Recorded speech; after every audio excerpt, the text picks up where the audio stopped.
Os Gorosei, a maior autoridade desse mundo, já revelaram as suas formas animais e agora revelam um haki do Conquistador tão poderoso que rivaliza até mesmo com o dos próprios imperadores. Vemos ainda que Rob Lute permaneceu de pé incrivelmente, galera, após a técnica avassaladora do Zoro no capítulo passado, mostrando uma resiliência absurda e ganhando demais o meu respeito. Ó, Lute, nem está consciente e continua de pé, tentando mostrar para o mundo do que é capaz. Inconsciente nada, o cara continuou consciente sim. Tivemos também o Luffy supostamente usando seu Toon Force contra os Gorosei, mas calma que a gente vai falar bem detalhadamente sobre isso, e ainda o tão aguardado momento do robô do século perdido despertando e caminhando sobre essa terra, que termina pedindo desculpas a Joy Boy. O que será que ele quis dizer com isso? E eu vou lançar essa pedrada ainda durante esse vídeo, galera. Então hoje o vídeo tá pedrada pura e tem muita coisa pra gente conversar, então já chega invocando no pentagrama o botão do like,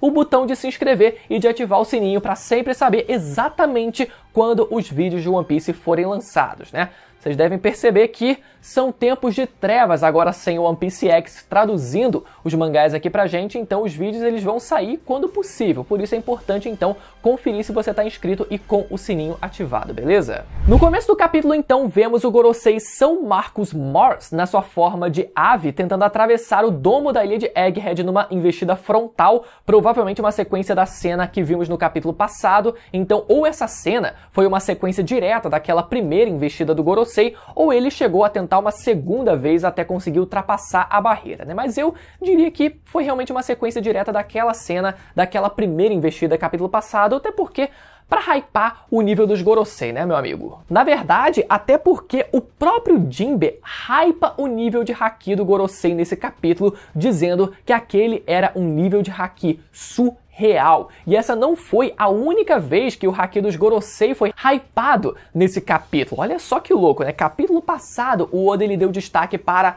as supostas Akuma no Mi, né? Aos poderes dos Gorosei, né? Vamos dizer assim. E agora para os hakis deles nesse capítulo. Mas daqui a pouco a gente vai falar mais sobre o Haoshoku dos Gorosei, tentar destrinchar um pouco melhor esse assunto. Bom, o Jinbe finalmente então chega até o Zoro para tentar chamar ele de volta, mas para nossa surpresa, o Lute permaneceu de pé depois do último ataque que ele recebeu no capítulo passado. O homem tancou de peito aberto e continuou de pé no maior estilo Rock Lee. Ó, Lute, nem está consciente, ainda tenta mostrar ao governo mundial do que é capaz. Que nada, né, meu amigo? O homem continuou consciente sim. Que isso, cara? Tudo bem que o Jinbe ele já disse, né, que a vitória era do Zoro, mas só dele ter permanecido consciente nesse capítulo, pô, já foi um feito e tanto, né? Nisso, então, o Jinbe pega o Zoro pelo pescoço, que foi uma cena bem engraçada, tipo, pouquinho imediato agora, meu irmão. E manda um Karate Tritão pra afastar o Lute pra longe, mas que só serve mesmo pra afastar, né? E eles poderem fugir, não consegue nem sequer apagar o Lute, né? Nem terminar o serviço ali por outro lado. Por um lado eu hype o Jinbe, por outro esse foi uma técnica, um soco qualquer, né? Também nem foi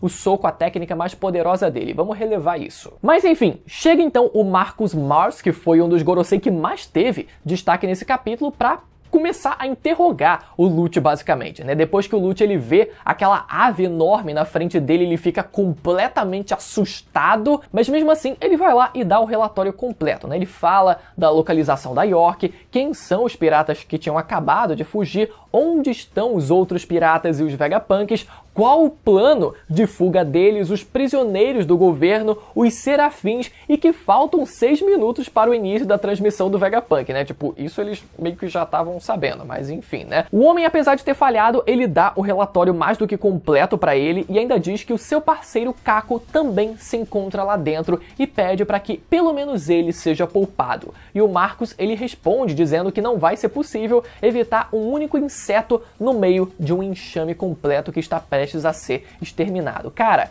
eu confesso que eu fiquei triste pelo Lute nesse capítulo. Eu acho que esse capítulo, na verdade, ele conseguiu compensar essa não luta do Zoro contra o Lute, mostrando como o homem ele foi brabo, não só foi brabo continuando de pé até o fim, e mostrando também, na verdade, um grau de companheirismo grande com o Kako, a ponto da gente não ter como não simpatizar com ele, na verdade, né? O que eu acho, galera, é que o Lute ele sempre foi muito acostumado a estar no topo dessa cadeia alimentar, né? Sempre sendo aquele que assassinava os outros como se fossem insetos, ainda mais servindo diretamente ao governo mundial. Mas agora a perspectiva é completamente outra, é completamente o contrário. É como se o próprio Lute, nesse momento, virasse um inseto, dada a dimensão da situação, dada a proporção da situação em que ele se encontra, reconhecendo a imponência dos verdadeiros donos desse mundo e aqueles que realmente podem decidir quem vão viver ou morrer. É um choque de realidade grande esse, que pra mim a conclusão só pode ser uma só, né? O Lute sendo mais um que vai chutar o balde e ajudar o Luffy em algum momento, caso o Kako ele venha a ser morto de fato nesse arco, né? Ou no mínimo o Oda ele deixe subentendido que ele morreu, né? Já que ele tem feito muito isso recentemente. Mas enfim, puta momento pro Lute nesse capítulo e eu paguei muito pau pro Oda nessa. Depois disso, a gente muda para o núcleo do Luffy conversando com Dory e o Brogy na maior casualidade ali, falando sobre como o Luffy ele se parece um deus que é referenciado no país de Elbaf, mas que pelo visto os gigantes eles não associaram que o Luffy é de fato o deus do Sol Nika em si, tanto que eles perguntam pro Luffy, né? Onde é que você aprendeu que ele se parecia assim? Então os gigantes eles mencionam Nika na terceira pessoa e o Luffy lá tá entendendo menos ainda, né, a situação e não faz a menor ideia do que eles estão falando pra variar. E um detalhe que pode ter passado despercebido no meio de tanta coisa acontecendo nesse capítulo, de tanta gente grande, de tanto criatura enorme nesse capítulo, é que o Júpiter, com a sua fruta do verme de areia, continuou caído no chão durante o capítulo inteiro, depois dele ter sido cortado pelos gigantes no capítulo passado. Então, cadê, mano? Não vai se regenerar não, meu amigo? Enfim, mas a gente viu, né, com o Saturno que leva um certo intervalo de tempo até ele se regenerar por completo, né? Não é um negócio tão imediato assim, então faz sentido que o Júpiter leve um tempo ainda maior, já que ele foi literalmente cortado ao meio em duas partes, né? Enfim, mas é bucha total, sinceramente. Porra, pelo amor de Deus, cara... indefensável. Agora, outro dos Gorosei que brilhou demais nesse capítulo foi o Valkyrie e sua fruta do Hulk. O javali simplesmente manda um rugido colossal pra cima dos gigantes, que faz o Luffy até perder as partes do corpo, né, com o impacto, mas o mais importante, galera, aquele foi um rugido com Haoshoku que se espalhou pela ilha inteira. Cara, esse foi um Haoshoku comparável, sim, aos Yonkou tranquilo. Eu só não digo que foi igual porque não chegou a partir o céu, mas para isso ele precisaria de um clash, né? Executar um clash com outro usuário de Haoshoku, então não tem como a gente saber se ele partiria o céu ou não. Mas sinceramente, galera, não foi um negócio pequeno, não. Mas agora vamos conversar um pouco aqui sobre os Gorosei. Uma das teorias sobre eles é que eles sejam clones de Imo, assim como os Vegapunk são clones, né, do Vegapunk, obviamente, né? Tanto que no último capítulo a gente viu como os círculos de invocação dos Gorosei são numerados, assim como os clones do Vegapunk também são, o que corroborou muito mais para essa ideia se tornar verdade. Eu pessoalmente compro totalmente essa ideia, eu acho que a gente está se encaminhando realmente para essa ser a resposta, ou pelo menos uma das respostas envolvendo os Gorosei, mas que levanta a seguinte pergunta: como os Gorosei possuem uma ambição? Se eles são clones de Imo, como eles podem possuir o Haki do Conquistador? E a resposta para isso é muito simples. Eles são partes de Imo, e Imo por si só possui uma ambição absurda que é ser e continuar, melhor dizendo, sendo o rei desse mundo. Então, se os Gorosei são os seus clones, eles refletem a sua vontade. E Haki é justamente a vontade, a ambição do usuário. Então, os clones de Imo possuírem o Haoshoku faz total sentido e eu não esperava menos do que isso, galera. Mesmo que eles fossem humanos por conta própria, eles deveriam sim ter o Haki do Conquistador, mas o Oda, pelo visto, conseguiu fazer com que ainda assim eles tenham o Haki do Conquistador, mas que sejam ao mesmo tempo também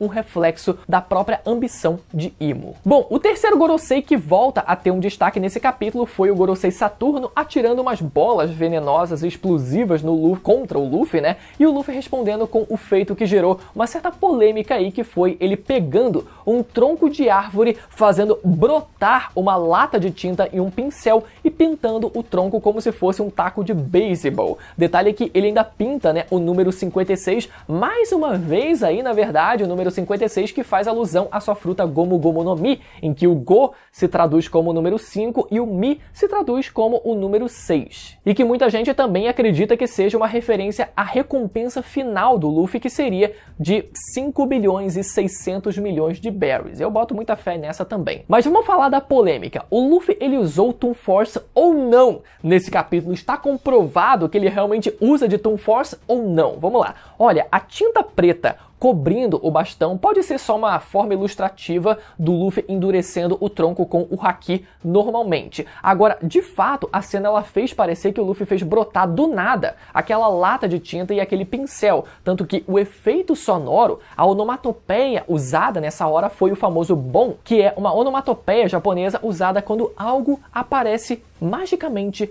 do nada, normalmente até com pum, aqueles efeitozinhos de nuvem explodindo assim, pum, brotando no ar. Então isso realmente faz parecer que o Luffy fez brotar do nada a lata de tinta e o tal pincel, mas se liga só, quando a gente volta lá para o confronto do Luffy contra o Lucci, ainda em Egghead, a gente tem a icônica cena do Luffy fazendo brotar aquele par de óculos na cara. Naquela cena, a gente pode ver claramente como o Luffy extrai, ele secreta parte do seu cabelo e molda ele no formato de um óculos, assumindo até mesmo as cores de um par de óculos de verdade. Essa cena também gerou uma certa discussão na época, como se fosse um Toon Force, mas que na verdade foi exatamente a mesma coisa que o Doflamingo fazia com o seu despertar. Ele criava clones de si mesmo feitos de fios, inclusive com as cores idênticas às dele, como se fossem feitos de verdade. Então essa cena do par de óculos só mostra como o despertar do Luffy não só permite com que ele molde objetos e seres vivos como borracha, né, mas permitiu também com que o Luffy pudesse secretar, extrair borracha do seu próprio corpo, assim como outras frutas do tipo paramecia, como o Doflamingo, que secretava e extraía fios, né, conseguia expelir os seus fios partindo do seu próprio corpo. Então o Luffy ganhou essa propriedade a mais com o seu despertar. Agora, por mais que nesse capítulo o Luffy ele tenha feito brotar a lata de tinta e o pincel com esse som de passe de mágica, quando o Luffy criou aquele par de óculos, esse mesmo efeito sonoro foi usado pelo Oda naquele capítulo. E a gente claramente viu que os óculos não surgiram do nada, mas foram extraídos do cabelo do Luffy. Ou seja, por mais que a gente não tenha visto nesse capítulo o Luffy sacar o pincel, né, do seu cabelo, do seu corpo, e a tinta do seu próprio corpo nesse capítulo, faz sentido a gente pensar que ele tenha feito a exata mesma coisa que ele fez naquele outro capítulo com aquele par de óculos. E eu sei, galera, como o Oda ele gosta de andar nessa corda bamba de propósito pra deixar a gente confuso, e que muita gente, inclusive até hoje, sai acusando o Luffy de Toon Force, seja como um demérito por realmente ser apelão demais, ou por ter tomado isso como verdade e vai seguir defendendo isso até o fim. Mas eu sigo firme que o Luffy fez isso nesse capítulo, extraindo borracha do seu próprio corpo, mesmo que a gente não tenha visto isso, e mesmo que tenha existido o efeito sonoro de passe de mágica, porque, como eu disse, daquela outra vez, o Luffy explicitamente extraiu parte do seu cabelo e moldou até formar um par de óculos, assim como o Doflamingo fazia com seus fios, e naquela hora também existiu esse mesmo som de passe de mágica. Ou, sinceramente, pode ser que eu realmente esteja errado e o Oda ele decidiu finalmente chutar o balde que, bom, já tinha sido chutado. Ele pegou o balde de tinta do Luffy e chutou nesse capítulo e decidiu realmente fazer o Luffy conseguir executar a Toon Force, magicamente brotar qualquer coisa na mão dele e literalmente o que ele quiser. Pode ser que o Oda opte por essa. Bom, a gente vai ter que esperar mais algum outro exemplo pra gente ter uma, continuar tendo uma certeza ou não para ir para um lado ou para o outro dessa discussão. Bom, seguindo então o capítulo, vemos a galera se preparando para meter o pé, já que os Gorosei são imortais de morte matada e não faz sentido eles continuarem ali, né, só perdendo tempo. E destaque para a fala dos gigantes nessa hora, dizendo que eles nunca ouviram falar de uma raça ou habilidade que conceda esse tipo de poder. Mas espera aí, a primeira alternativa para essa imortalidade dos Gorosei sempre foi a fruta da operação, que tem o poder de conceder a juventude eterna, e até onde a gente sabe também concede uma imortalidade de morte matada também. Essa parte, inclusive, galera, só um adendo aqui, ela variou de material oficial para material oficial, mas a última informação que a gente tem é de que ela concede sim uma imortalidade em todos os sentidos, seja de juventude como também de morte matada. Agora, tudo bem que a cirurgia perene não é uma habilidade que vai ser usada assim tão fácil por alguém, até porque ela teoricamente leva o usuário à morte e normalmente as pessoas elas querem viver, né? Então faz sentido pensar que essa não é uma habilidade tão conhecida assim pelo mundo porque as pessoas não costumam usar ela ao longo do tempo. Mas ainda assim, pelo menos na nossa perspectiva, que a gente sabe sobre essa habilidade, isso leva a gente a tentar chegar numa segunda alternativa que seria as habilidades inatas dos próprios Gorosei, ou seja, a sua imortalidade sendo fruto das suas próprias habilidades inatas. Todo mundo percebeu no capítulo passado como os Gorosei não tiveram, né, as suas Akuma no Mi nomeadas, mas sim apenas a criatura que eles representam. E a essas alturas todo mundo já cogitou que esses poderes dos Gorosei possam ser os poderes aflorados,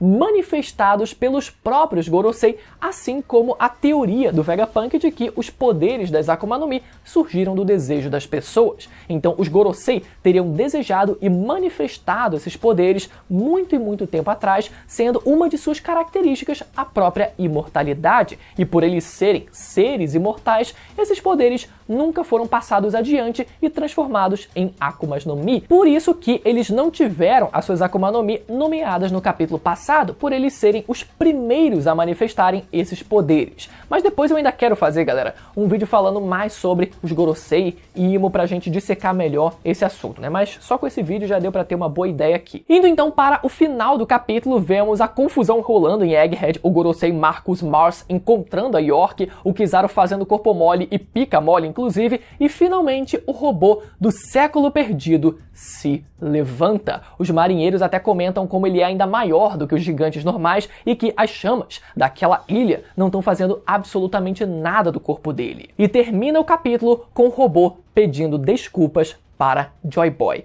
Galera, engraçado que isso imediatamente faz a gente lembrar da mensagem deixada pelo próprio Joy Boy para a princesa sereia do século perdido, por ele não ter conseguido cumprir a promessa que a gente imagina, né, que seja, na verdade é praticamente confirmado, né, de levar os tritões para poderem viver na superfície ou quem sabe, até mesmo ainda mais acima da superfície do mar, acima até mesmo da Red Line. Isso claro, né, caso o reino antigo estivesse localizado acima da Red Line, onde hoje se encontra a Terra Sagrada de Marijoa, mas é só uma divagação aqui bem breve. O ponto principal aqui, galera, é que não só Joy Boy pede desculpas para a princesa sereia, mas agora vemos o robô do século perdido pedindo desculpas para Joy Boy. Isso leva a gente a pensar que a grande queda do reino antigo no passado foi marcada por uma série de autoculpas daqueles que foram derrotados, ou seja, que tanto Joy Boy quanto esse robô, quanto até Zunisha, que talvez a gente possa encaixar aqui também, se sintam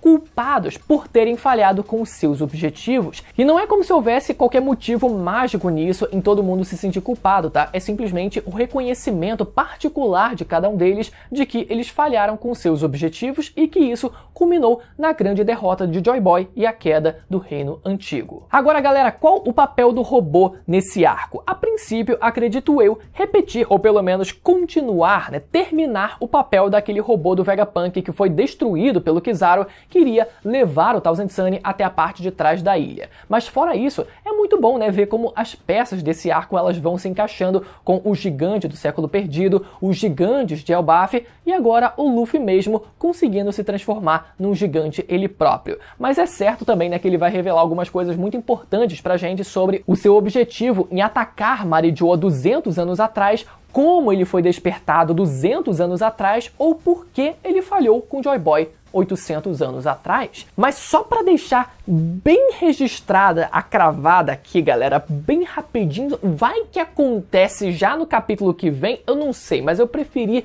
já me garantir. Se liga só na pedrada. A gente viu que 200 anos atrás o robô ele apareceu do nada e atacou Marijoa, mas acabou ficando sem energia antes que pudesse causar qualquer dano àquele lugar.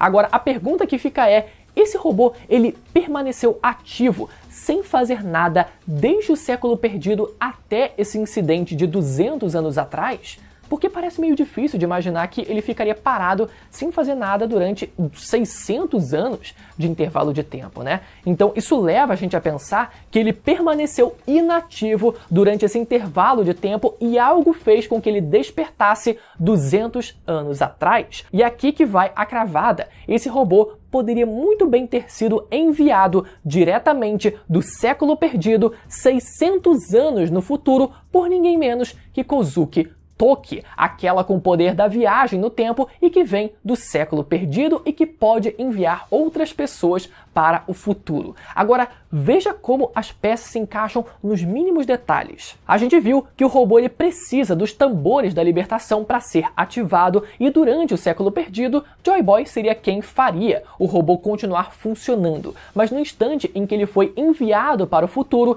ele surge do nada em Marijoa, mas acaba ficando sem energia no processo, justamente porque Joy Boy já não estava mais lá. E vale lembrar também como a Toki ela só consegue enviar pessoas para o futuro na exata mesma localização em que eles estavam no passado. Ou seja, então o robô teria literalmente brotado do nada em Marijoa 200 anos atrás, porque a batalha final do século perdido estaria acontecendo justamente na Terra Sagrada de Marijoa, que antigamente a gente sabe que era habitada e governada pelos antigos deuses desse mundo, que eram os Lunarianos. Será que o Joy Boy era um Lunariano? Enfim, né? Essa é uma teoria antiga. Fiquem com essa pedrada, deixem o like para impulsionar o vídeo, lembra de conferir a sua inscrição no canal para não perder os próximos vídeos e deixem nos comentários o que vocês acharam dessa ideia que eu lancei agora no final e de tudo que eu falei nesse vídeo, beleza? Até a próxima, tchau!